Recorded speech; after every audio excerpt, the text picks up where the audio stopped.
আমি যদি জেনা করি, আমি যদি ব্যভিচার করি, আমি যদি কুফরি করি, আমি যদি মুশরিক হয়, তাহলে আপনার উচিত কি আমার নামে আপনি ধর্ম অবমাননার মামলা করা। কেউ যদি নবীর বিরুদ্ধে কথা বলে, আপনার উচিত কি তার বিরুদ্ধে ধর্ম অবমাননার মামলা করা, নাকি আপনি তাকে ধরে মেরে ফেলবেন? একটি বর্বর ইতিহাস রচিত হয়েছে আজকে। আমি দেখেছি নুরা পাগলা নামে একজন মানুষ মারা গেছে।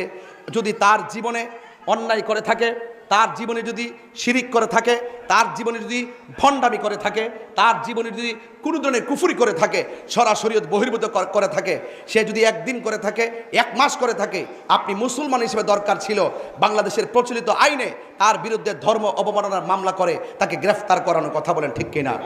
কিন্তু সেই নুরা পাগলা যখন মারা গেল, তখন আপনি তার অতীতের ইতিহাসকে টেনে তাকে ভণ্ড ফতোয়া দিয়ে তাকে কবরস্থ করা হলো। সেই কবরের ভিতর থেকে আপনারা তাকে লাঠি দিয়ে আঘাত করে করে কবর খুঁড়ে তার লাশটাকে বের করলেন। বের করার পরে তার লাশকে নিয়ে উল্লাস করেন, আল্লাহু আকবার, নারায়ে তাকবীর, আল্লাহু আকবার স্লোগান দিয়ে দিয়ে আপনারা সেই লাশটার মধ্যে আগুন ধরিয়ে পুড়িয়ে দিয়েছেন। আমার তো মনে হয় না এখানে যারা আছেন 60 বছরের মানুষ আছে, 70 বছরের মানুষ আছে, স্বাধীনতার আগে পরের মানুষ আছে, আপনাদের জীবনে কোনোদিন দেখেছেন কোনো কবর থেকে লাশ তুললা, মুসলমানের লাশ তুললা আগুন দা পুরাইছে?